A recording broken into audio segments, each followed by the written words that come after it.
Let's start again.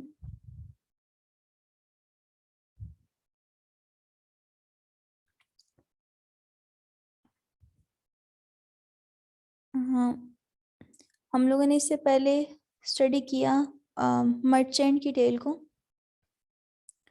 इसके बाद next हमारे पास पार्टनर आता है। अब पार्टनर हमने देखा था, he is quite a greedy character.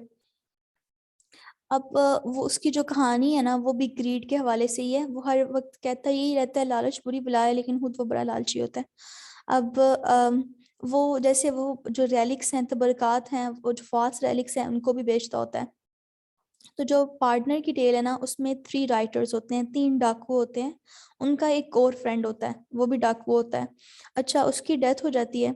तो उसका जब जनाजा जा रहा होता है तो ये तीनों जो डाकू होते हैं, इनको कोई बंदा आके बताता है कि इसको ना एक ऐसे, इसको जिस बंदे ने मारा है ना उसका नाम डेथ है। और वो ना एक ट्री, एक जो नियर बाई ट्री है ना उसके नीचे बैठा हुआ है। तो तुम लोग जाओ और उस नियर बाई ट्री के नीचे जो डेथ है, death is a character, is presented as a character, remember. तो वहां पे जब वो ट्री के पास जाते हैं, वो कहते हैं कि बस हम अपने जो दोस्त है उसका बदला लेंगे। तो वो वहां पे जाते हैं तो वहां पे उन्हें एक बहुत बड़ा खजाना मिलता है। ये जो हमने लालच बुरी बला वाली कहानी नहीं पढ़ी हुई, ये पार्टनर की कहानी वही है। अब इन्हें जब बहुत बड़ा खजाना मिलता है तो इसके बाद ना दो तो वहां पे रहते हैं और तीसरा जौन सा है वो उसे कहते हैं कि तुम खाने पीने के लिए कुछ ले आओ। अब और वो कहते हैं कि बाकी जब वो खाने पीने के लिए लेने के लिए जाता है तो बाकी दोनों ये प्लानिंग करते हैं कि जब वो आएगा तो हम उसे मार देंगे। दूसरी तरफ वो जो खाना लेके आया होता है वो भी कहता है कि मैं ऐसा करता हूँ, मैं इन दोनों को मार देता हूँ और इस तरह से सारा किस्सा ही खत्म हो जाएगा।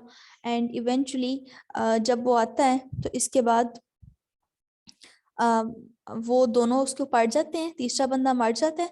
और जो तीसरा बंदा है वो क्योंकि खाने में जहर मिला के लेके आया होता है तो इसलिए वो दोनों भी मर जाते हैं। And at the end of the day सारे मर जाते हैं, बचता कुछ भी नहीं है और वो फॉर्चून वहाँ की वहाँ रहती है। इसके बाद जो नेक्स्ट स्टोरी है, इट्स अबाउट अ शिपमैन्स टेल। ये इसमें एक बहुत कंजूस सा मर्चेंट होता है, उसकी वाइफ होती है और उसको उसके साथ एक बिगेस्ट लाइक प्रैंक हो जाता है जो कि उसका क्लोज फ्रेंड करता है। You can read it by your own. अच्छा, नेक्स्ट है हमारे पास पायरस टेल। पायरस की जो टेल है इसमें एक यंग क्रिश्चियन चाइल्ड के बारे में। अब वो जो क्रिश्चियन चाइल्ड होता है, अब आपने ये देखना है कि आजकल हमें ज्यूस की और क्रिश्चियंस की बड़ी दोस्ती देखने में मिलती है।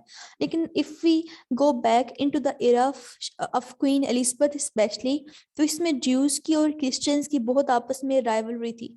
ये लोग बहुत आपस में एक दूसरे के खिलाफ थे। तो अब एक क्रिश्चियन बच्चा होता है जो कि एक क्रिश्चियन होली सॉन्ग गा रहा होता है, अ, और जिसमें वो वर्जिन मैरी को प्रेस कर रहा होता है। तो कुछ ज्यूस जोन से हैं वो उसके बिहेवियर से पे गुस्सा करते हैं और उसको मार देते हैं। अब वो जो उसकी मदर है वो उसको ढूंढती है, काफी ज्यादा सर्च करती है।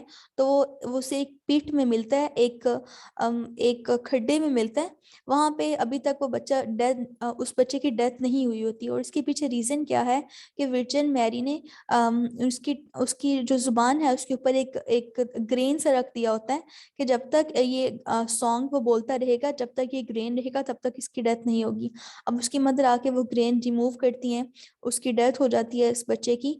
और इसके बाद ये जो स्टोरी है वो इस तरह से एंड होती है कि यंग बॉय के पे अफसोस किया जाता है कि किस तरह से उसकी डेथ हुई और ज्यूस के ऊपर कर्स की जाती है कि उन्होंने इतना इतना हीनियस क्राइम किया।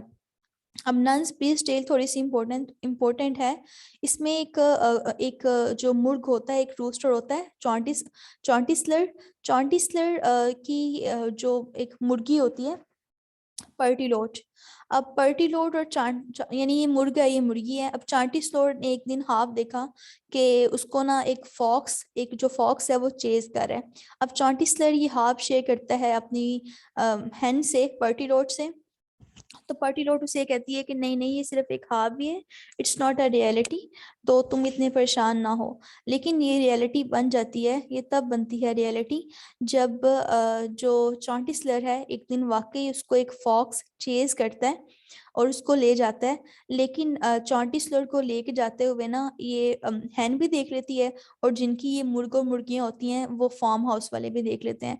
तो वो उसके पीछे भागते हैं। तो चांटिसलर फॉक्स को कहती है कि देखो अगर तुम मुझे छोड़ दोगी तो तुम बाकी सबको पकड़ सकती हो, इस मुर्गी को पकड़ सकती हो, ये फार्म हाउस में दूसरे लोगों को पकड़ सकती हो, तो कैच देम, और इसके बाद तुम मुझे भी पकड़ लेना। तो वो उसकी ट्रिक में आ जाती है, और इसके बाद वो अपना मुंह खोलती है तो चांटी स्लेयर फॉक्स के मुंह में होता है, तो इस तरह से वो भाग जाता है, और इस तरह से मुर्गी जो वो जो फॉक्स है वो देखती रह जाती है। अच्छा, अब इसके बाद there is second nuns tale which is not so important but you can read it by your own if you want. इसके बाद पार्सन की जो टेल है ना वो फाइनल टेल है, जो कि हमें थोड़ा सा याद रखने की ज़रूरत है। जो पार्सन वो वाला बंदा था जो अच्छा बंदा था, यानी was like quite admirable character of the church.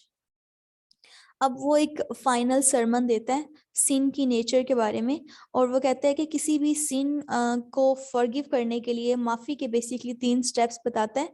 The first one was repentance, कि आप पछताएं उस पे, कन्फेस करें, और इसके बाद सेटिस्फेक्शन। ये 3 स्टेप्स होते हैं। इसके बाद वो 7 डेडली सिंस जोन से हैं उनके बारे में थोड़ा सा डिटेल से बात करता है, that we all need to avoid the 7 deadly sins. और वो जो 7 डेडली सिंस हैं इनके बारे में थोड़ी सी बात करता है कि किस तरह से जो wrath, pride, greed, wrath, envy, lust, gluttony, sloth, ये सारे के सारे इंसान को किस तरह से तबाह कर देते हैं। So that's all about the prologue to the Canterbury Tales. और ये उसके कुछ क्वेश्चन आंसर हैं, ये मैं नोट्स आपको शेयर कर दूंगी तो आप देख लीजिएगा। If you have any question so far you can ask me, and if not